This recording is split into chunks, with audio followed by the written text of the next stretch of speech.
नमस्कार मित्र सब, केहन छियै यहाँ सब। आशा अछि जे अहाँ सब गोटे नीक होइब। जो अहाँ सब हमर चैनल पीके सर मैथिली पर नव छी तऽ लाइक, सब्सक्राइब और शेयर जरूर करब, जाहि से अगला वीडियो बनेबाक लेल हमरा ऊर्जा भेटै आ संगे संग घंटी वाला बटन के सेहो दबा लेब ताकि हमर सबटा वीडियो के नोटिफिकेशन अहाँ लग पहुँचे। आजुक वीडियो भ गेल अहाँके BPSC TRE 2.0 के ई प्रीवियस ईयर क्वेश्चन अछि। एहि क्वेश्चन पर जे छै से हम अहाँ के विवेचन करब, यानी अहाँ के 5टा ऑप्शन देने रहे छै, पांचों ऑप्शन पर जे छै से हम बारी बारी से विवेचन करब। जो अहाँ सब BPSC TRE 3.0 और 4.0 के बैच लेबो चाहे छी, या STET TGT और PGT का बैच लेबो चाहे छी, तो नीचा में देल गेल डिस्क्रिप्शन नंबर पर हमरा जैसे से कॉल करू और नीचा में देल गेल लिंक पर क्लिक क के प्ले स्टोर पर जाकर PK sir Maithili application download कर लिया। तो अहाँके सबटा जे छै क्लास भेट जायत और क्लास के लेल 8210288007 पर हमरा से जानकारी ल सकै छी। तो चलू हम आगू विवेचन कर रहल छी। नीचा हम जा रहल छी। एतऽ से शुरू भ रहल अछि अहाँ के क्लास पेपर थर्ड। एमे भाषा सेहो रहे आ जनरल, ई दुनू मिला के आ ई तेसर पर अहाँ के मैथिली आबि जाय छै, सब्जेक्ट आबि जाय छै, अपन विषय आबि जाय छै। तऽ सबसे पहिने ई कहू कि आवाज जा रहल अछि?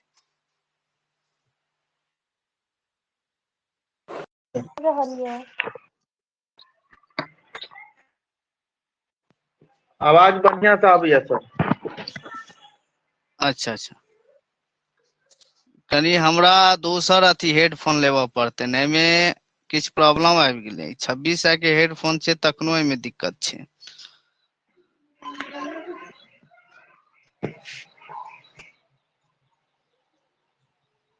तब देखू, सबसे पहिने जे ई पहिल वाला जे अहाँके 71 नंबर जे क्वेश्चन या कहि रहल छै देशी बैना के अर्थक बोध होइत अछि। तऽ ई देशी बैना अर्थक बोध अहाँके देश भाषा के लेल होइ छै। ऑप्शन सी भ जायत। तऽ एकर प्रयोग जे छै से अहाँके कीर्ति लता में कयल गेल छै। देशिल बैना के प्रयोग कीर्ति लता में कयल गेल छै। कीर्ति लता जे कि अबहट भाषा में छै, तऽ देशिल बैना सब जन मिठ्ठा, ई उक्ति जे छै से विद्यापति में प्रयोग कयने छथि। कीर्ति लता कीर्ति पताका, ई दुनू अबहट में लिखल गेल पोथी अछि, जे कि कीर्ति लता में कीर्ति सिंहक यशोगान यऽ आ कीर्ति पताका में शिव सिंहक यशोगान यऽ। और तऽ तैं जे छै एहिमे 71 में कहल गेल छै देशी बैना का अर्थ होइत अछि। तऽ ई देश भाषा अर्थात देशी भाषा, देशियो भाषा के प्रयोग एतऽ कऽ सकै छल। अतः मुदा देश भाषा के प्रयोग केने छै। देश मतलब अपन भाषा, अपन मिथिलांचल के जे ई अबहट में जे अपभ्रंश से अबैत जब भाषा कोनो नव भाषा के रूप लै छै, पहिने तऽ अहाँके प्राकृत से संस्कृत से जे छै से अबहट के रूप लेलकनि। अबहट से धीरे धीरे जे छै से मैथिली, यानी कोनो नव भाषा के जखन विकास होइ छै तऽ ओ अपन अबहट पोथी में एकर प्रयोग केने छथि। तऽ एतऽ समझ लिअ कि एतऽ हम 4टा 5टा कवर कऽ दै छी। ई तऽ कीर्ति लता से लेल गेल अछि। कीर्तिलता के लेखक के भ गेलै त विद्यापति भ गेलै, जे कि कीर्तिलता यानी पीडीएफ जे हम एहि बेर जे देलहुं, एहिसँ पहिने तऽ एहि चीज के हम प्रयोग नहीं देने रही, मुदा नवका वाला जे पीडीएफ हम पठेलहुं शायद ओहिमे अहाँके ई देल गेल यऽ। तकर बाद देखियौ दोसर 72 भ गेल। 72 अहाँके भ गेल मैथिली। मैथिली के स्पष्ट रूप सबसे पहिल बेर लिखलनि, तो सबसे स्पष्ट में एकरा जे लिखने छथि, तो देखियो मैथिली शब्दक प्रयोग जे छै से सबसे पहिने अहाँके केने छथि स्पष्ट रूप से कॉलब्रुक, HT कॉलब्रुक या कॉलब्रुको रह सकैया। तो तै लके एकर ऑप्शन हेते बी। मुदा याद रखब एहिमे हमरा 2टा 3टा ऑप्शन और देल गेल या, जे ई अहाँके पीडीएफ शायद अहाँ सब लग अछि कि नहीं अछि, हम देख लै छी एक बेर। पीडीएफ सब लऽ कऽ हम बहुत परेशान भ गेल छी पठबैत एक बेर हम और एकरा रिपीट करब। सर अर्स्किन पैरी, सर अर्स्किन पैरी जे छले अहाँके 1853 ईस्वी में, 1853 ईस्वी में सबसे पहिने अहाँके तिरहुती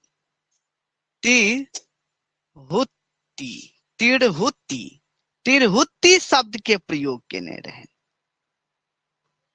अर्स्किन पैरी तिरहुती शब्द के प्रयोग केने रहन 1853 ईस्वी में। 1853 ईस्वी में याद रखब। जो अहाँके पूछे कि सर अर्स्किन पैरी मैथिली के कौन शब्दक प्रयोग केने रहे, मैथिली के कौन शब्दक प्रयोग केने रहे, त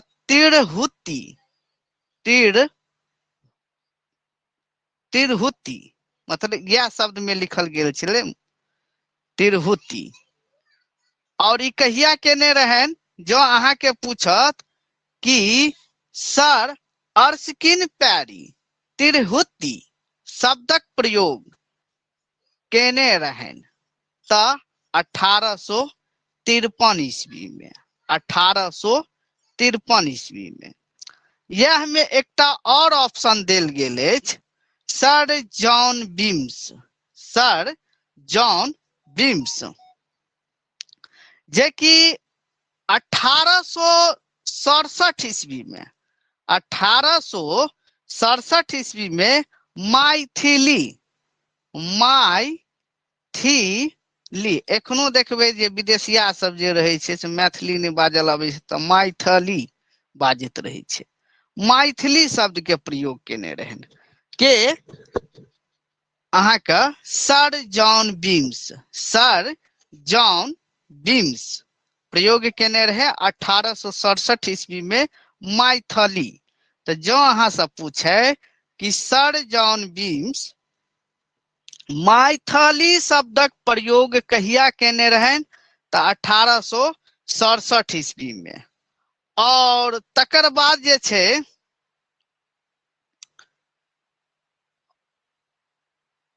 और एकरा जे छै ना, एकरा जे छै से एहि शब्द के प्रयोग जे छै हिंदी भाषा के अंतर्गत राखल गेल छल, हिंदी भाषा के अंतर्गत राखल गेल छल। और तकर बाद ई अहाँ के जे हम बतेलहुं एकर जवाब, जे मैथिली शब्द के स्पष्ट रूप से पूरा अहाँ के केने रहन, मैथिली शब्द के प्रयोग के कॉलब्रुक्स, कॉलब्रुक्स कहिया 1801 ईस्वी में, 1801 ईस्वी में। तो याद रखब तिरहुती शब्द के प्रयोग के केने रहन, तिरहुती शब्द के प्रयोग अर्स्किन पैरी और मैथिली शब्दक प्रयोग के केने रहन, मैथिली शब्द के प्रयोग जॉन बीम्स। और एमे जे जवाब देलथ 72 जे कॉलब्रुक्स कहिया अहाँ के जे छै से मैथिली शब्दक प्रयोग केने रहन, तो 1801 ईस्वी में, इहो याद रखब, ये अहाँ के इम्पोर्टेंट अछि। 1801 ईस्वी में कार्ल ब्रुक्स मैथिली शब्दक प्रयोग कहिया केलथि? तो 1801 ईस्वी में, याद रखब।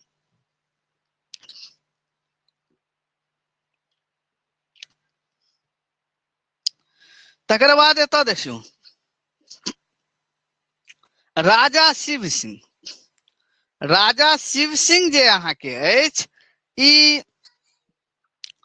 वैनवार वंशक छलाह। ई वैनवार वंशक छलाह। वैनवार वंशक राजा सबसे प्रसिद्ध राजा छलाह। जो अहाँ के पूछत वैनवार वंशक सबसे प्रसिद्ध राजा छलाह त शिव सिंह के हेता? शिव सिंह। और तकर बाद जे छै एतऽ कर्नाट वंशक, वैनवार वंशक अहाँ के पहिल राजा भ गेल, पहिल राजा पहिल राजा भ गेल अहाँ के कामेश्वर ठाकुर। कामेश्वर ठाकुर, याद रखब, पहिल राजा भ गेल कामेश्वर ठाकुर। और अंतिम राजा भ गेल लक्ष्मीनाथ सिंह। लक्ष्मीनाथ सिंह अर्थात कंस नारायण। उनका कंस नारायण नाम से सेहो जानल जाइ छै, कंस नारायण, नारायण और लक्ष्मीनाथ, ई दुनू नाम हिनके छथि, लक्ष्मीनाथ, याद रखब। कर्नाट वंशक, कर्नाट वंशक जे छै से संस्थापक के छै त नान्य देव, जे कि हम पीडीएफ में अहाँ के पूरा स्पष्ट क देने छी। एखन त हम विवेचन क रहल छी एकरा प्रीवियस ईयर क्वेश्चन के। नान्य देव छल अहाँ का, नान्य, नान्य देव, नान्य देव, देव यहाँ का कर्नाट वंशक संस्थापक छला। और कर्नाट वंशक अंतिम राजा के छला? कर्नाट वंशक अंतिम राजा छला अहाँ का हरिदेव सिंह।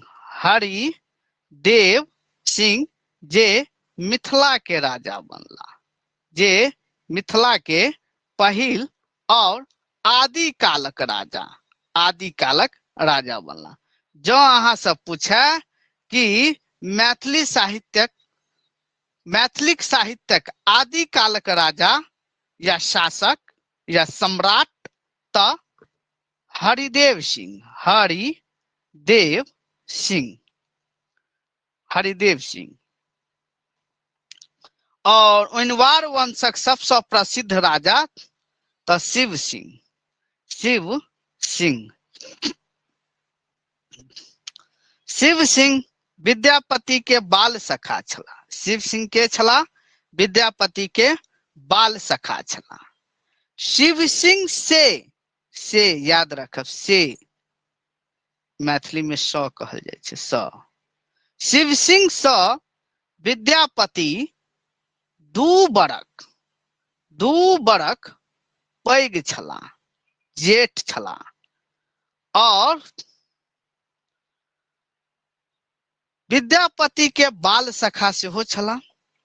बिस्फी गाम जखन शिव सिंह के राज तिलक भेलनि त बिस्फी गाम जे छै विद्यापति के दान में देलनि। और हुनका राज तिलक के समय में हुनका अभिनव जयदेव के उपाधि देल गेलनि। त अभिनव जयदेव के उपाधि के देलथि? अभिनव जयदेव के उपाधि विद्यापति देलकनि। विद्यापति ने मिस्टेक भ गेल, राजा शिव सिंह देलकनि विद्यापति के, और बिस्फी गाम हुनका दान में देलकनि, जे कि हुनक पैतृक गाम छलनि।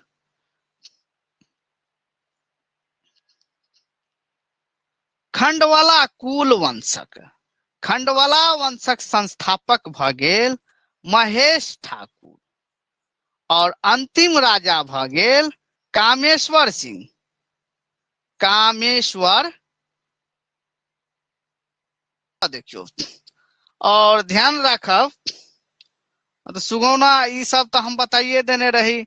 ओइनवार वंश के जे छे से सुगौना राजवंश सेहो कहल जाय छे, सुगौना राजवंश सेहो कहल जाय छे।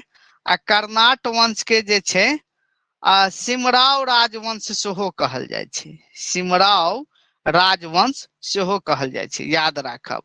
ओइनवार वंश के सिमराव राजवंश आ कर्नाट वंश के नहीं, ओइनवार वंश के सुगौना राजवंश आ कर्नाट वंश के सिमराव राजवंश कहल जाय छे, याद रखब। देखियो एतऽ खंडवाला वंश के जे स्थापना, तो एहि में जे छे से अहाँ के की हेतै 73 में राजा शिव सिंह छला तो ओइनवार वंशक, ऑप्शन ए भ जायत। 74 देखियो खंडवाला कुलक खंडवाला राजकुलक स्थापना भेल। तो एकर देखियो पहिल में जे प्रोविजनल आंसर की निकलल छले तो ओइ में अहाँ के 1557 अहाँ के देने रहे, जे कि हम विद्यार्थी सबके कहने रहिए कि एहि पर जाके अहाँ से आपत्ति करियो। सबसे पहले हम वीडियो बनौने रहिए, मुदा हमरा पूरा दिल कहि रहल छल कि अहाँ के 1557 नहीं हेते। तेसर बेर में एकरा जे छे से बीपीएससी, क्या कि एकरा हम एक जगह मात्र 1557 ओहो बहुत ढूंढला के बाद तकला के बाद जे छे से हमरा भेटल या एक जगह मात्र। आ 1556 जे छे से अनेको जगह हमरा भेटल या, अनेको जगह भेटल या। तो बाद में एकरा जे छे से 1556 मानलकैन। तो याद रखब खंडवाला कुल वंशक संस्थापना कहिया भेलै अहाँ के, तो 1556 ईस्वी में।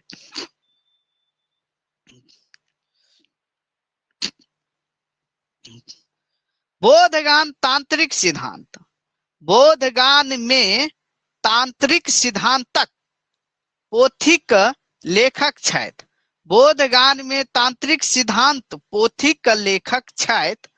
तो देखियो एकर अहाँ के आंसर भ गेल जायधारी सिंह, जे कि हम अहाँ सबके क्लास देने रही, शायद रिकॉर्डिंग में अहाँ कतौ ने कतौ देखबै या कि एमे बोध लोकनी के जे ई आदिकाल सामग्री जे हम पढ़ेने रही ओकरा स्पष्ट रूप से एहि पोथी में अहाँ के भेटे छे। बोधगान में तांत्रिक सिद्धांत, ओइ पर रिलेटेड अहाँ के पोथी छे, जे कि जायधारी सिंह छे। आ ई अहाँ के 9th या कोनो में हिनक चर्चा जे छे से जायधारी सिंह का भेल या। सुभद्र झा भाषा विज्ञान सेहो कहल जाय छे, वैज्ञानिक भाषा वैज्ञानिक सेहो हिनका कहल जाय छे। सुभद्र झा के हिनक जे अछि सॉन्ग्स ऑफ विद्यापति और नातिक पत्रक उत्तर, नातिक पत्रक उत्तर, और एकटा और या हिनक प्रवास जीवन, ई 3टा जे छे हिनक। और आगामी जे अछि एकटा और अहाँ का formation of Maithili language, formation जे आगामी क्वेश्चन छे अहाँ का फॉर्मेशन ऑफ मैथिली लैंग्वेज और सॉन्ग्स ऑफ विद्यापति हम कहबे केलौं। तो एते हिनक कृति भ गेल जे कि बराबर पूछे छी। नातिक पत्र उत्तर पर जे छे से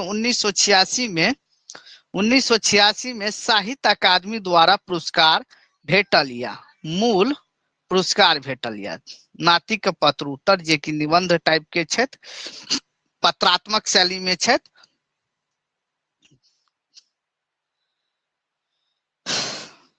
तब देखियो हिनक जे सुभद्र झा के पोथी याद राख ले, पीडीएफ शायद हम पठा देने छी। नातिक पत्र उत्तर, नातिक पत्रक उत्तर एकटा ई भ गेल। दोसर भ गेल अहाँ का, दोसर भ गेल प्रवास जीवन, प्रवास जीवन। तेसर भ गेल सॉन्ग्स ऑफ विद्यापति, विद्यापति और एकटा भ गेल फॉर्मेशन ऑफ मैथिली लैंग्वेज भ गेल। महेंद्र मलंगिया के अहाँ के 12वीं पोथी में 12वीं पोथी में जे अछि लेभड़ा अन्हरा में एकटा इजोत, लेभड़ा अन्हरा में एकटा इजोत, शायद 12वीं की 9th क्लास में या अहाँ के ई लेभड़ा अन्हरा में एकटा इजोत, एकटा इजोत ई अहाँ के एकांकी भ गेल जे कि अहाँ के देल गेल या। तो याद रखब बोधगान में तांत्रिक सिद्धांत पोथी का लेखक छथि त जायधारी सिंह, जायधारी सिंह भ गेल।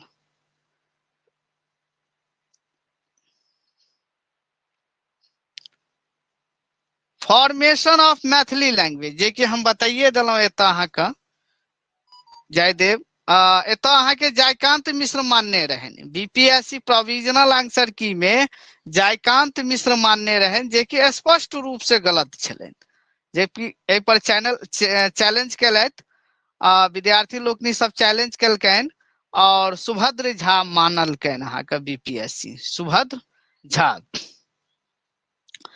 और भाषा वैज्ञानिक के रूप में हिनका जानल जाय छै। और जयकांत मिश्र जे छै से अहाँ के समालोचक आलोचक दुनू रूप में जानल जाय छै, अहाँ के मैथिली के प्रसिद्ध छथि, अहाँ के समालोचक आलोचक दुनू रूप में जानल जाय छै। तो हिनकर पीडीएफ हम जे छै से अहाँ के हम पठा दै छी, अहाँ के शायद पठेनियो छी या नहीं पठौने छी त हम देख लै छी अहाँ के। तो याद रखब सुभद्र झा हेतै। तकर बाद एतऽ देखियौ नाना गीत, नाना गीत राग में, नाना गीत राग में गीत अछि त नाना गीत राग में जे छै से अहाँ के विद्यापति के गीत छै। शायद अहाँ जाके देखबै नाना गीत राग जे कि अहाँ के नेपाली अहाँ के पदावली या आ विद्यापति के जे पदावली सब जतऽ जतऽ भेटलनि तो ओकरा अलग अलग नाम से जानल गेलनि। जना तरौनी तालपत्र मिथिला में अहाँ के भेटले तरौनी तालपत्र भ गेल रामभद्रपुर पदावली, तकर बाद अहाँ के भ गेल लोचन, लोचन लोचन के कृति, लोचन नहीं लोचन के कृति राग तरंगिणी, राग तरंगिणी भ गेल। त ई सब में विद्यापति के पद गीत सब भेटल छै अहाँ के, यानी जतऽ जतऽ जे जगह पर जे छै से मिथिला में त तीनटा भ गेल अहाँ के, एकटा तरौनी तालपत्र, एकटा रामभद्रपुर पदावली आ एकटा भ गेल अहाँ के एखने कहलौ राग तरंगिणी। एते अहाँ के हिनक जे छै से पद सब भेटल छनि। और नेपाल में जे छै से अलग अलग अहाँ के पोथी सब जे छै जाहिमे एकटा नाना गीत नाना गीत रागम सेहो आबैया, नेपाल तालपत्र से सेहो प्राप्त भेल छै हिनका, हिनक के गीत। आ बांग्ला असम एहि सबसे जे हिनक के गीत सब जे प्राप्त भेलै तो ओकरा वैष्णव पदावली नाम से जानल जाय छै, वैष्णव पदावली के नाम से जानल जाय छै। वैष्णव पदावली किनका कहल किनका पद से संबंधित अछि त विद्यापति के पद से संबंधित अछि। वैष्णव पदावली विद्यापति के पद से संबंधित अछि। तकर बाद देखियो तो आई में की पूछ रहल छै, गीत पर हम थोड़ा ध्यान नहीं देलिए। अतः देखियो 77 कह रहल छी कि नाना गीत राग में किनकर गीत अछि तो आई में विद्यापति के गीत छै, विद्यापति के गीत छै। और लोचन के जे कृति छै राग तरंगिणी तै में तो लोचन के तो गीत छै है, औरो आनो कवि सबके गीत छै आ ओहिमे विद्यापति के गीत सेहो छै। विद्यापति के कैटा गीत छै, 51 टा गीत छै, 51 टा गीत अछि। तब देखियो और जे छै से हाँ लोक कंठ से सेहो अहाँ के विद्यापति के पद सब प्राप्त भेल छै। लोक कंठ से सुनि सुनि के श्रुति साहित्य से सुनि सुनि के जे छै सेहो अहाँ के प्राप्त भेल या, बाद में ओकरा लिपिबद्ध कैल गेलै। तब देखियो गोविंद दास, गोविंदो दास के पद सब के जे छै से बाद में ताक ताक के अलग अलग नाम से प्रकाशित करौने छथि। जेना गोविंद दास भजनावली के संपादक केने छथि आ गोविंद पंडित गोविंद झा, पंडित गोविंद झा। चलू तऽ अब तऽ एकर अहाँके आंसर हैत, उत्तर हैत विद्यापति, ऑप्शन ए भऽ जायत। तकर बाद देखियो ई अहाँके विद्यापति के पद अछि, यानी अलग अलग पद सब जे रचना सब केने छले, नायक नायिका से संबंधित, नचारी से संबंधित, महेशवाणी से संबंधित, गंगा आ विष्णु से संबंधित अभिसार होइ छै। तऽ ई खैर अहाँके शायद पीडीएफ ई हम नहीं भेजने छी, ई ओना हम भेजने छी, पद वाला भेजने छी, लेकिन ई वाला जे किछ किछ जे छै से ओ हम अहाँके पठा देब। तातल, तातल सकैत वारी बिंदु सम सूत मित रमणी समाजे, रमण समाजे। तऽ ई जे छै से पद अछि, तऽ ई अहाँके शांति पद, यानी शांति पद भऽ गेल, नचारी भऽ गेल। तऽ ई अलग अलग पद के जे छै से ओतऽ से अहाँके किछ किछ पॉइंट लेल गेल छै। तऽ भऽ सकै छै अगला बेर अहाँके नचारी, नचारी महेशवाणी से रहे, कहीं शक्ति गंगा ओ विष्णु पद से रहे। तऽ ई सबटा के पद हम अहाँके पठा देब, जे वीवीआई छै आबै के संभावना छै से हम अहाँके पठा दै छी, अहाँ देख लेब एक दू बेर। एकरा सबके याद कते करबै, ई सब एक बेर दू बेर देख लेब, ओकरा भऽ जेतै अहाँके, एहिसे संबंधित अहाँके पद पठा देब। अनीमा सिंह, अनीमा सिंह ई अहाँके लोक साहित्य से अछि, ई लोक साहित्य से अछि। अनीमा सिंहक अनुसार मुख्यतः लोक गाथा, लोक कथा, लोक कथा उपलब्ध अछि। अनीमा सिंहक अनुसार मुख्यतः लोक कथा उपलब्ध अछि। तऽ 4 प्रकारक हिनक लोक कथा अछि। कतेक प्रकारक लोक कथा अछि? 4 प्रकारक। देखियौ, रूप कथा, हास्य कथा, वर्त कथा आ नीति कथा। रूप कथा, हास्य कथा, हास्य कथा, वर्त कथा, व्रत कथा, व्रत कथा हेतै, व्रत कथा आ नीति कथा, नीति कथा अहाँके भऽ जायत। 4 प्रकारक नीति कथा, 4 प्रकारक। तऽ याद रखब, जो अहाँके पूछत कि अनीमा सिंहक अनुसार कतेक प्रकारक लोक कथा अछि, तऽ ई 4 प्रकार।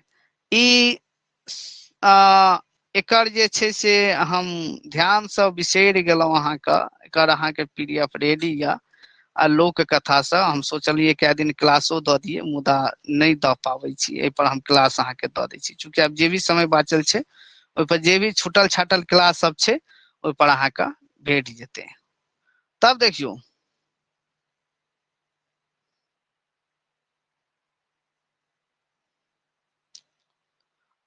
लोक कथा पर आधारित, लोक कथा पर आधारित,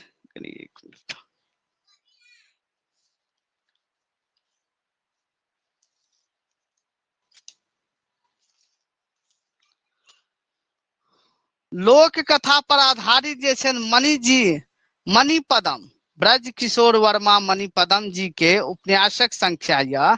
तऽ एहिमे अहाँके हिनक जे छै से पहिने मानल गेल छल 6, जेकि हमरा लागै छल कि ओ 6 नहीं हेतै, नहीं हेतै, नहीं हेतै। बादमे एहि पर चैलेंज कयल जाय, हम कहनियो रहे विद्यार्थी सबके एहि पर चैलेंज करैके लेल। तऽ ई अहाँके 4 मानलकै, अहाँके 4 टा, नयका बंजारा, दुलरा दयाल आ लवहर कुशहर।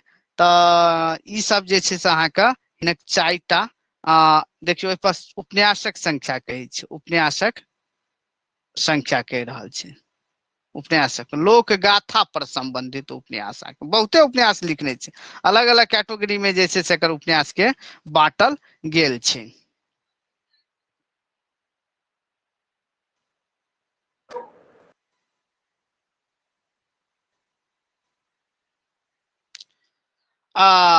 तकर बाद देखियौ, 81 भऽ गेल।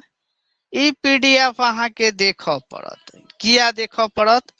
कि ई आंखि बंद क के ई पीडीएफ अहाँ जे छै से एक बेर एकरा देख लियौ। हम बार बार कहि रहल छी, एकरा अहाँ आंखि बंद क के ई पीडीएफ, कोन वर्ण रत्नाकर ज्योतिरीश्वर के, ज्योतिरीश्वर आ विद्यापति के पीडीएफ के हल्का नहीं लेबै। हम पहिने कहि देलहुँ तै लऽ के हिनक दुनू PDF निश्चित अहाँ देखबनि। तब देखियो हिनक जे 1 मिनट हम कनी जखन हम खोलनिए छी तऽ हम नीक जगह अगर हम चर्चा कइए दै छी।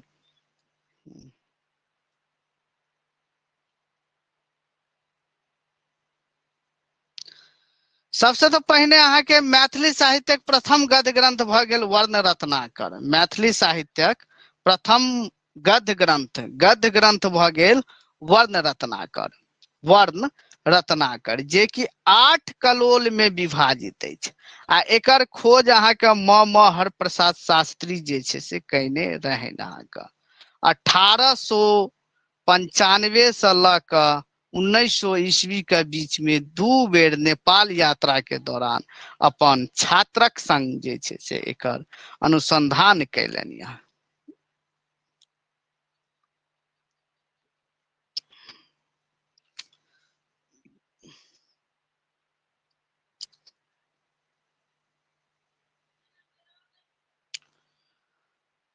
और एकर खोज केला के बाद जे छै 1895 से 1900 के बीच में एकर 2 बेर अहाँ के नेपाल दौरान एकर खोज कैल गेलै आ खोज केला के बाद एकरा जे छै से सर्वप्रथम जे छै से 1940 में एतऽ की कहि रहल छै वर्ण रत्नाकर रॉयल एशियाटिक सोसाइटी बांग्ला द्वारा प्रकाशित भेल अछि। अतः हम 7-8 टा क्वेश्चन सेट करब, ध्यान से सुनबै।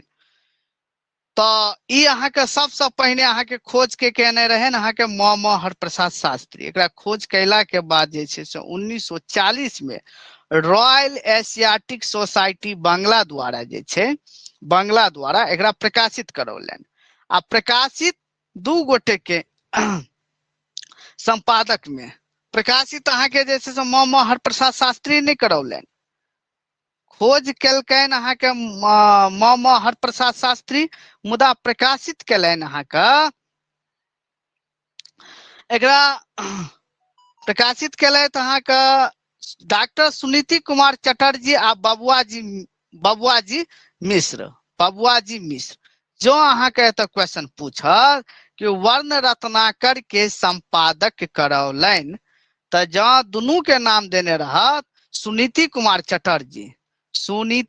चटर्जी और बबुआजी मिश्र तो दुनू नाम देवे। ए में सुनीति कुमार चटर्जी, बी में बबुआजी मिश्र आ सी में मान लिया कि म हरप्रसाद शास्त्री दते कियाकि वो प्रकाशित नहीं करौने छले तो खोज केने रहे। तो 100 बेसी देवे, 100 बेसी देवे। जो अनहितो क्वेश्चन अहाँ के पूछ सकैया। एतो तो सिर्फ सैंपल में पूछ ले कि वर्ण रत्नाकर के प्रकाशित करौलनि तो प्रकाशित करौलनि तो सुनीति कुमार, बबुआजी, पंडित गोविंद झा अहाँ के जे छै से और आनंद मिश्र ई सबटा के जो नाम आयत तो 100 बेसी देवे। जो कहीं पूछलक कि 1940 में वर्ण रत्नाकर के प्रकाशित करौलनि तखन ओ दुनू के जे नाम रहत सुनीति कुमार चटर्जी आ बबुआजी मिश्र तखन 100 बेसी देवे, 100 बेसी देवे। आ जो अहाँ के पूछत कि 1980 में वर्ण रत्नाकर के प्रकाशित करौलनि या संपादक कैलनि तो पंडित गोविंद झा आ बबुआजी पंडित गोविंद झा आनंद मिश्र, पंडित गोविंद झा आ आनंद मिश्र हैत तो 100 बेसी भ जेतनि, 100 बेसी भ जेतनि, याद राखब। और जो कहीं पूछे तो 1980 में अहाँ के साहित्य अकादमी से प्रकाशित भेल या कोन चीज से मैथिली साहित्य अकादमी से प्रकाशित भेल अछि। जो अहाँ के पूछत कि 1980 में मैथिली साहित्य अकादमी द्वारा वर्ण रत्नाकर के प्रकाशित करौलनि तो पंडित गोविंद झा आ आनंद मिश्र 2 गोटे छे तैं लके याद रखब दुनू के नाम जो रहत तो 100 बेसी आ खाली एकटा कोनो दुनू गोटे में से किनको एकटा नाम रहत तो एकेटा पर देबै, याद रखब। तकर बाद वर्ण रत्नाकर देखियो वर्ण रत्नाकर से कैटा सवाल अहाँ के पूछने ध्यान से देखियो। वर्ण रत्नाकर ने ज्योतिरीश्वर ठाकुर से 1 2 और 2 2 भ गेल 2 भ गेल दूटा अहाँ के क्वेश्चन पूछने छे दूटा कम भेलै बहुत भेलै दूटा बहुत भेलै आब देखियो आ तकर बाद एता वर्ण रत्नाकर के काव्य नहीं काव्य उपयोगी ग्रंथ कहने छथि तो वर्ण रत्नाकर के काव्य नहीं काव्य उपयोगी ग्रंथ कहने छथि तो म हरप्रसाद शास्त्री म हरप्रसाद शास्त्री याद रखब काव्य नहीं काव्य उपयोगी ग्रंथ कहने छथि तो म हरप्रसाद शास्त्री। अब एत ध्यान से सुनब अहाँ सब ई तो भ गेल कि वर्ण रत्नाकर के काव्य नहीं काव्य उपयोगी ग्रंथ कहने छथि तो म हरप्रसाद शास्त्री भ गेल। जो अहाँ के पूछत वर्ण रत्नाकर के विश्व कोश कहने छथि विश्व कोश कहने छथि तो याद रखब अहाँ के सुनीति कुमार चटर्जी वर्ण रत्नाकर के विश्व कोश कहने छथि तो सुनीति कुमार चटर्जी सबटा याद रखब पड़त सबटा हम पीडीएफ में पठा देने छी बीपीएससी के एग्जाम छे ना हल्का फल्का एग्जाम थोड़ी छे तो वर्ण रत्नाकर ज्योतिरीश्वर विद्यापति दूटा पीडीएफ आ चंदा झा ई 3टा पीडीएफ के तो अहाँ सब मार भात जका जे छे से पी लिया। और देखियो तकर बाद अहाँ के मैथिली का प्रथम भाषा कोश कहने छथि वर्ण रत्नाकर के मैथिली का प्रथम भाषा कोश कहने छथि क्योंकि वर्ण रत्नाकर से टॉप क्वेश्चन आयल छे तै लगे तो हम रिपीट कर रहल छी नहीं तो हम आंसर बतैतौ आगू बढ़ जैतौ क्योंकि हम सबटा पढ़ौने छी। तो मैथिली का प्रथम भाषा कोश कहने छथि तो याद रखब दुर्गानाथ झा श्रीश याद रखब। तकर बाद एकटा और अहाँ के या कांचीनाथ झा किरण वर्ण रत्नाकर के चित्र रत्नाकर से हो कहने छथि की कहने छथि चित्र रत्नाकर। तकर बाद अहाँ के भ गेल सौंदर्य रत्नाकर एतो 100 बेसी वाला क्वेश्चन सेट करत कहीं बायदावे तो एतो देखियो अहाँ का कनी हम पैग लिख दे छी जगह छे नहीं लैपटॉप से क्लास आप देबे तो चित्र रत्नाकर ए में चित्र रत्नाकर बी में भ गेल सौंदर्य रत्नाकर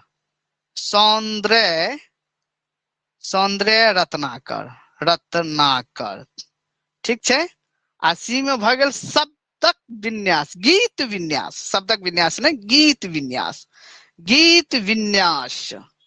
विन्यास तो जो आई तीनों में से कोनो भी दूटा ऑप्शन देने रहत ई किनकर कथन छथि या नहीं तो के अहाँ के कॉमा द देत चित्र रत्नाकर सौंदर्य रत्नाकर गीत विन्यास किनकर कथन छनि वर्ण रत्नाकर के कहने छथि तो कांचीनाथ झा किरण याद रखब एकटा चीज और एकटा गप और याद रखब एता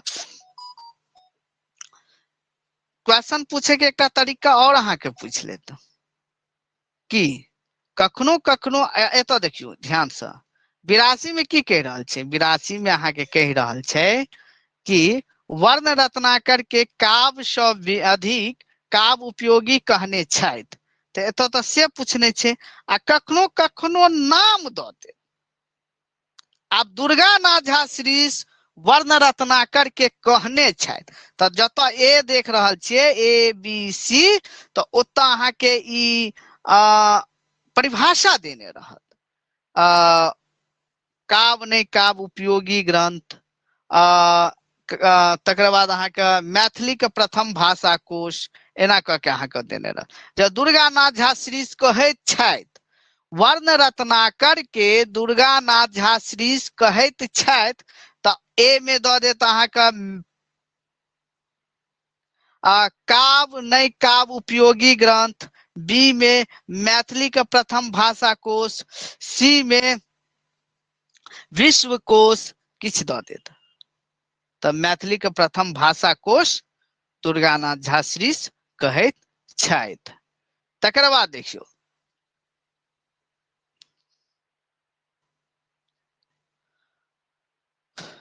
ई वाला तऽ अहाँ सब गोटे के मालूम यऽ, एहिमे तो किछु कहिए के नहीं छै। विद्यापति अपन ग्रंथक रचना कोन भाषा में केने छै? तऽ 3टा भाषा भऽ गेल अहाँके, संस्कृत,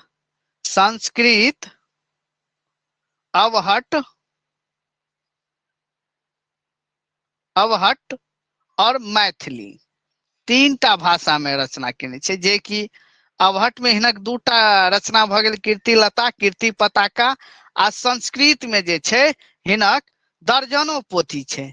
जेना अहाँके भऽ गेल विभा सागर भऽ गेल, लिखनावली भऽ गेल, भू परिक्रमण भऽ गेल, गोरक्ष विजय भऽ गेल, वर्षकृत्य भऽ गेल,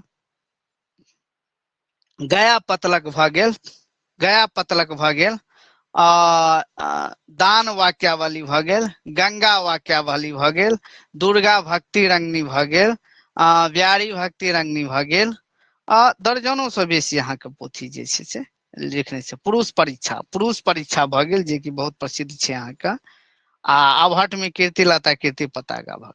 आ मैथिली में दर्जन मतलब 21,000 से बेसी जे छै से ई गीत सबके रचना केने छै, जाहिमे एखन धरि 800 के समथिंग अहाँके पद सब भेटलैया। तब देखू अगला क्वेश्चन भऽ गेल अहाँके एतऽ, वएह छै, ई तऽ हम पहिनिए कहि देलहुँ अहाँके। ई अहाँके 84 नंबर या राजा यानी महाराज राजा शिव सिंह यश कृति प्रस्ति अछि। तऽ शिव सिंह के यश प्रस्ति कै में छै अहाँके, ई अहाँके भऽ गेल कीर्ति सिंह के कीर्ति लता में ऑप्शन बी भऽ जायत, ऑप्शन बी भऽ जायत। आ कीर्ति पताका में शिव सिंह के जो अहाँके पूछत कि कीर्ति लता किनकर आज्ञा से लिखल गेल अछि, तऽ कीर्ति सिंह के, आ कीर्ति पताका किनका आज्ञा से लिखल गेल अछि, तऽ शिव सिंह के। और जो अहाँके पूछत कि जौनपुरक वर्णन कोन में भेल यऽ, तऽ कीर्ति लता में। आ गणेश्वरक हत्या का उल्लेख कोन पोथी में भेल यऽ, तऽ कीर्ति लता,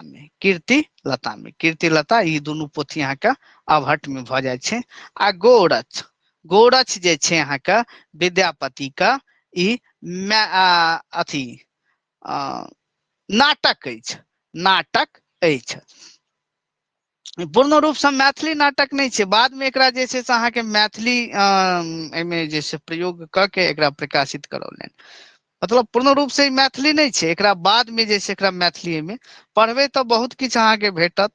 कखनो ई छै आ कखनो ऊ नहीं छै, कखनो ई छै आ कखनो ऊ नहीं छै, सएह सब होइत रहे छै अहाँके। एतऽ पढ़बै की ओतऽ पढ़बै की, देखिए एकरा मैथिली नाटक मानल गेल छै। मैथिली नाटक, प्रथम मैथिली नाटक तऽ अहाँके भऽ गेल हुनकर, देखियौ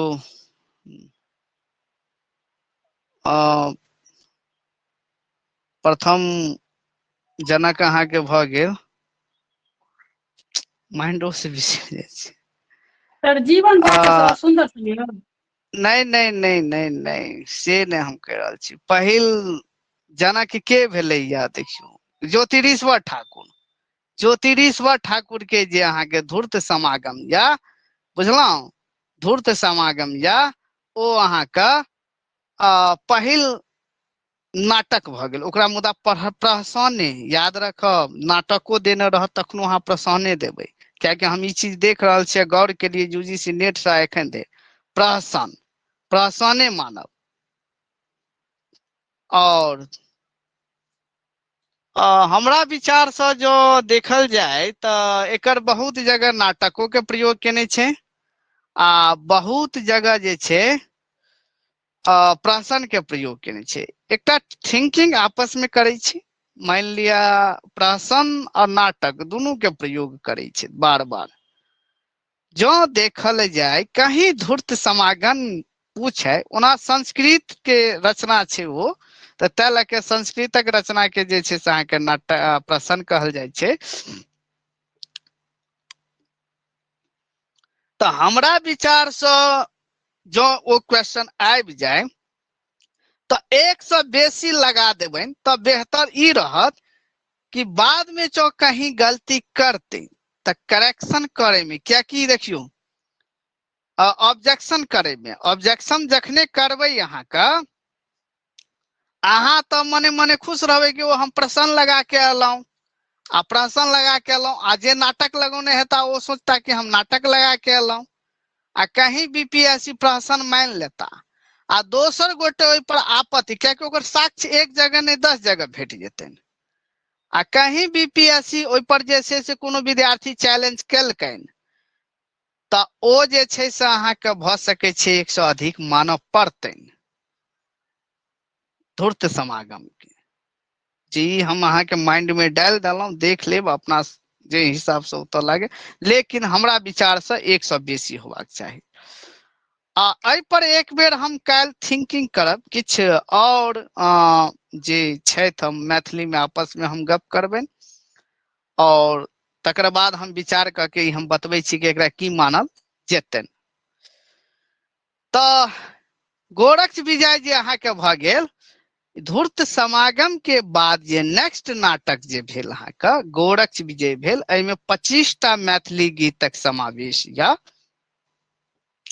और एकर संपादक अहाँके भ गेल उमेश मिश्र गोरक्ष विजय के संपादक भ गेल अहाँके उमेश मिश्र आ जयकांत मिश्र याद रखब गोरक्ष विजय के उमेश मिश्र आ जयकांत मिश्र जो कहीं अहाँ सब पूछे कि गोरक्ष विजय के संपादक छथि तऽ जयकांत मिश्र आ उमेश मिश्र जखन दुनू देने रहते तऽ 100 बेसी हेतै 100 बेसी हेतै और याद रखब तऽ ई अहाँके हाँ गोरक्ष विजय में जे छै से अहाँके दूटा नांदी श्लोक के प्रयोग अहाँके केने रहन दूटा नांदी श्लोक के प्रयोग धूर्त समागम के अनुकरण करैत जे छै से विद्यापति एहि नाटक के रचना कैने रहन तऽ चलू अगला क्वेश्चन हाँ तकर बाद आधुनिक नाटकक जनक जे कहत अहाँके आधुनिक नाटकक जनक तऽ जीवन झा के मानबनि कविवर जीवन झा के हुनकर सुंदर संयोग जे छै नाटक जे पहिल अहाँके मौलिक आ सामाजिक नाटक अछि जाहिके नायिका भ गेल अहाँके सरला नायक भ गेल अहाँके जे छै सुंदर मिश्र 85 भ गेल बिस्फी गाम माइक बंद कर लिया बिस्फी गाम म्यूट कर देब बिस्फी गाम दान पत्र में विद्यापति के उपाधि अछि तऽ हम पहिनिए कहि देलहुं एकर जवाब शुरुए में ने कहि देने रही ऑप्शन नंबर बी भ जायत अभिनव जयदेव सुकवि कंठहार विद्यापति के कहल जाइ छै खेलन कवि विद्यापति के कहल जाइ छै और याद राखब खेलन तऽ एतऽ तऽ मान लिया पूछ रहल छै कि बिस्फी दान पत्र में विद्यापति के उपाधि अछि तऽ ई अहाँके अभिनव जयदेव के उपाधि शिव सिंह देने छै और जो कहीं अतः क्वेश्चन की दऽ देने रहितनि कि विद्यापति के उपाधि अछि खाली पूछते कि विद्यापति के उपाधि अछि तऽ 100 बेसी भ जैते की भ जैते 100 बेसी मतलब उपयुक्त में से 100 बेसी भ जैतनि। खेलन कवि, खेलन कवि जे छै ई उपाधि के मतलब देने छथि अहाँके कीर्ति सिंह के। कीर्ति सिंह द्वारा मतलब अब के देने छथि से एखन हमरा याद नहीं या, लेकिन खेलन कवि किनका लेल छलनि त कीर्ति सिंह के लेल छलनि विद्यापति खेलन कवि। याद रखब कीर्ति सिंह के लेल जो अहाँ के पूछतनि खेलन कवि विद्यापति खेलन कवि किनका लेल छलनि त कीर्ति सिंह के लेल। किनका लेल? कीर्ति सिंह के लेल खेलन कवि, ना कि कीर्ति सिंह खेलन कवि, कीर्ति सिंह के लेल खेलन कवि। अब मान लिया हमर कोनो दोस्त छै तो ओ हमरा लेल मतलब हम प्यार से ओकर नाम किछ और छै आ ओकरा हम मुन्ना मुन्ना कहै छी, मतलब हमरा लेल ओ मुन्ना भ गेलै। तब बुझलहुं? तब देखियो अगला क्वेश्चन या एहिमे नेपाली नाटक अछि त नेपाली नाटक अहाँ के जे भ गेल विधा विलाप भ गेल। विधा विलाप भ गेल जे कि विश्व मल्लक शासन काल में अहाँ के लिखल गेल छल, जे कि हम नेवारी नाटक पढ़ौने रही, ओही में एकर चर्चा भेल अछि। और मैथिली नेवारी नाटकक ई पहिल नाटक भ गेल। नेपाली नाटक के नेपालीय नाटक के नेवारी नाटक सेहो कहल जाय छै, नेवारी नाटक सेहो कहल जाय छै, जे कि अहाँ के उद्भव मल वंशक समय में भेल रहन। अहाँ के मल राजा शासक लोकनि के आ गोरखा वंश के समय में ई अहाँ के समाप्त भ गेलै। गोरखा राजवंश के समय में ई समाप्त भ गेलै। तकर बाद देखियो एहि में श्री कृष्ण केली माला, श्री कृष्ण केली माला अहाँ के नंदीपति के अछि, नंदीपति के अछि। और ई अहाँ के कीर्तनिया नाटक भ गेल, ई अहाँ के कीर्तनिया नाटक भ गेल, कीर्तनिया नाटक भ गेल। और तकर बाद यहाँ के चोर धरा जे भ गेल अहाँ के ई असमिया नाटक भ गेल, असमिया नाटक। और अहाँ के एकरा अंकिया नाटक सेहो कहल जाय छै, चोर धरा अंकिया नाटक अहाँ के भ गेल। और ई अहाँ के माधव देव के भ गेल, चोर धरा जे छै अहाँ के माधव देव के भ गेल। और याद रखब एतऽ जे छै से विधा विलाप जे छै से नेपाली नाटक तो छैहे, अंकिया नाटक छैहे, विश्व मल्लक अहाँ के लिखिए हुनके शासन काल में लिखल गेल छै, मतलब विश्व मल्लक ने लिखल गेल, हुनकर शासन काल में लिखल गेल। आ यह नाटक के रचना जे छै वह वंशक जे छै अहाँ के भूपतिन्द्र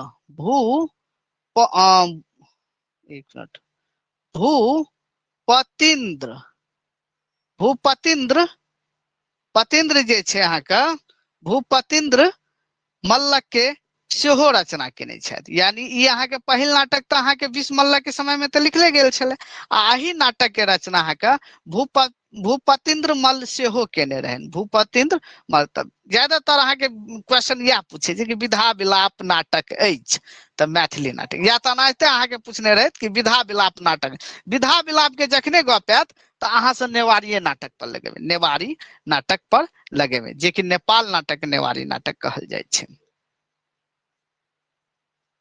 तकर बाद अहाँ के एहि में मिथिला के कीर्तनिया नाटक अछि। तो देखियो कीर्तनिया नाटक में जे छै से अहाँ के कीर्तनिया नाटक जे कि एकटा परिजात हरण तो रहबे करे छै, एकटा उषा हरण भ गेल, आ एकटा जे छै से अहाँ के प्रभावती हरण, जे कि भानुनाथ के छै, भानुनाथ के छै। तकर बाद अहाँ के ई भारत नाटकम ई भ गेल अहाँ के नेपाली नाटक भ गेल, भारत नाटकम नेपाली नाटक भ गेल। आ केली गोपाल जे अहाँ के भ गेल ई शंकर देव के नाटक भ गेल, अंकिया नाटक भ गेल, असमिया नाटक भ गेल। शंकर देव असमिया नाटक के जन्मदाता जनक छलथि अहाँ के, असमिया नाटक के जनक छलथि। कीर्तनिया नाटक के जनक के मानल जाय छथि उमापति के, कीर्तनिया नाटक के जनक के किनका मानल जाय छथि उमापति के।